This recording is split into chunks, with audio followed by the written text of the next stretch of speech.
Okay. So we got the last 2 weeks. Happy birthday, by the way. Oh, thank you. Sorry, it's been a crazy Oh, no, it's been 2 weeks. years. Doing it before. No, I'm relaxed. I mean, when I went to San Antonio, it was freaking freezing, fucking cold. I'm like, but nothing. It was all right, though. Okay.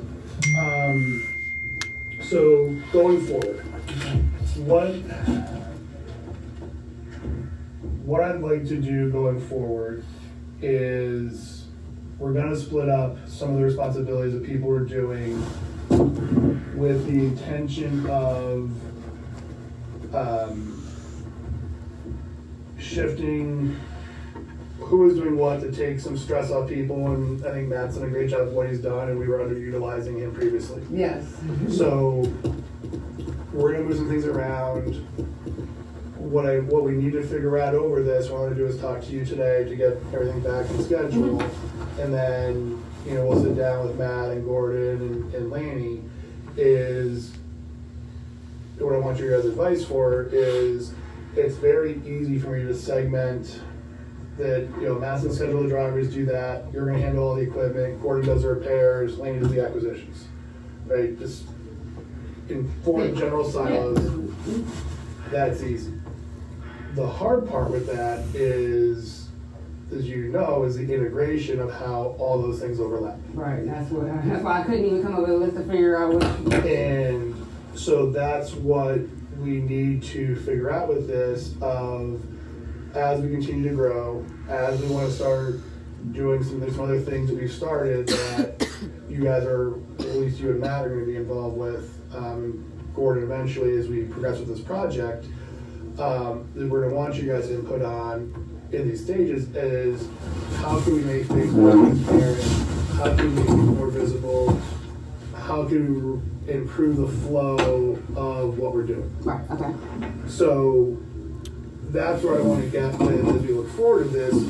If you took, if you looked at, what you've done in the last 5 years, excuse me, what are the areas, topics, things that you've enjoyed, think you excelled with, and what are the areas that, again, maybe cause some of the stress, frustration that we don't want to continue doing, where we can avoid that process of it. Okay. We, again, as we go through and build this out, like I said last week, if there's areas that we can do that we can accommodate with, we want to try and do that.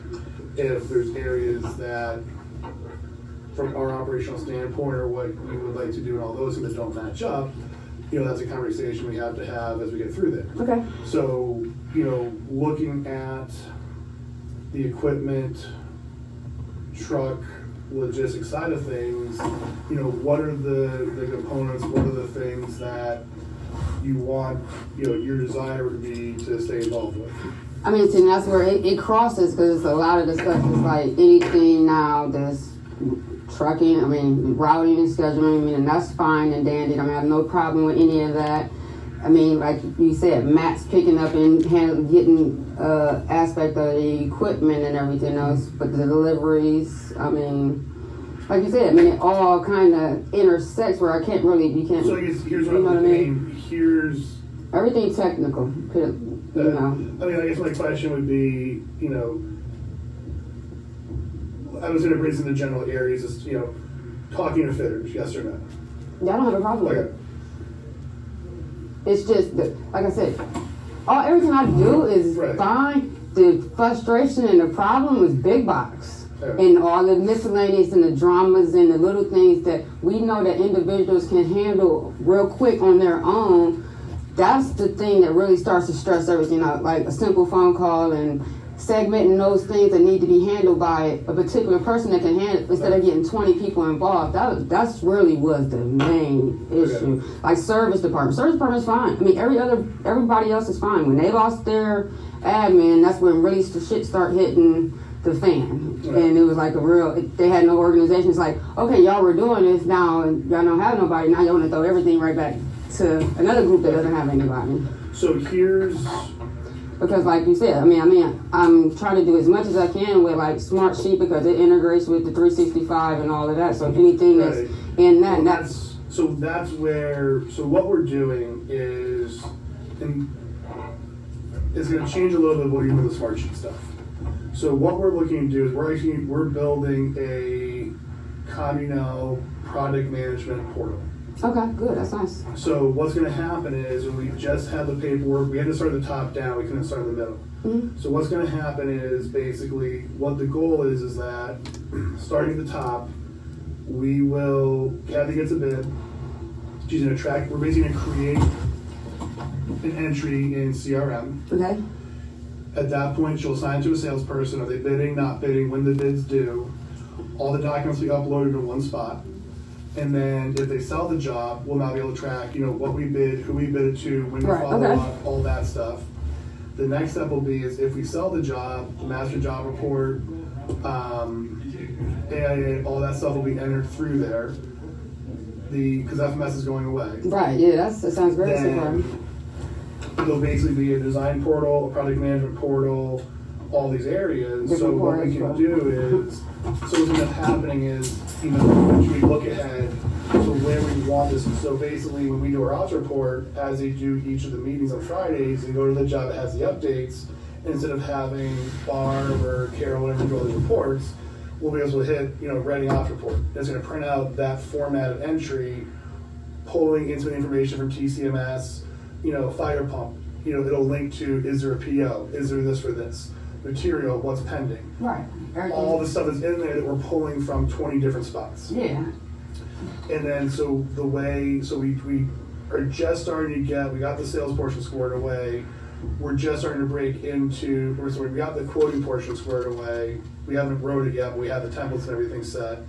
We're just starting to break into the design side. So basically now, yes, dude. 396 hours at the Hilton. Sorry, what was that? Yes. Yep. I have all the receipts for the other ones I'll bring up to you. Yep. We have no choice. Either that or, an hour drive. Yep.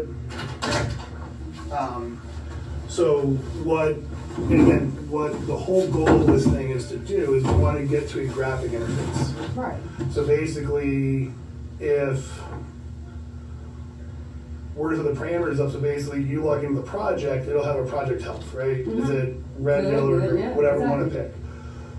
Where we want to be able to get to is, and where I think you'll be good with this is, on the equipment side of it is, we're gonna link it so it'll have the equipment, we'll have the end date, we'll have the manpower, so it'll start saying, wait a second, you have 10 lists on here with 3 people assigned. Right. Okay. So it's basically my whole folder and all the stuff that I deal with anyway. Manpower. Right. So we're gonna start looking at that. So their manpower guy, instead of them typing that up, we'll have all the fitters. They're gonna say, wait a second, Assign this fitter. this person's on 2 jobs in one day, and this person's not assigned at all. Right. Or you have 7 lists and 3 people on the job.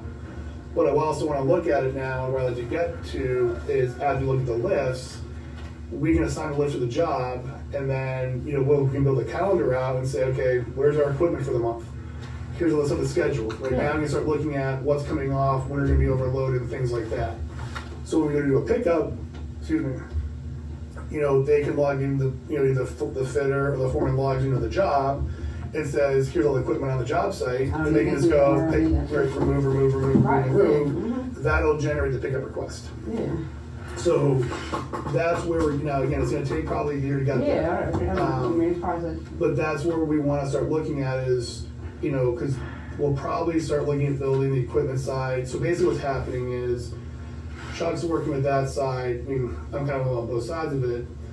On that side, the PM's what they want. I'm working with the operations and the design side, so we're kind of doing both sides concurrently, creating all the space from one spot instead of having it be in 30 different spots. Yeah, exactly. That's exactly what I do with the Western Man. Yeah, so cool. So that's where when I start doing, going forward, I don't want you to go too crazy on building the smart sheet stuff, because ultimately, once we get in there, what's nice with this one is that we'll be able to, so for example, we're going to run up our reports, you can hypothetically, you'll be able to see all the equipment for a job versus Russ would see all the renting equipment and Steve Muhammad would see his jobs, right? So we'll have different levels of access so that what people can upload, change, view, run Right. reports. So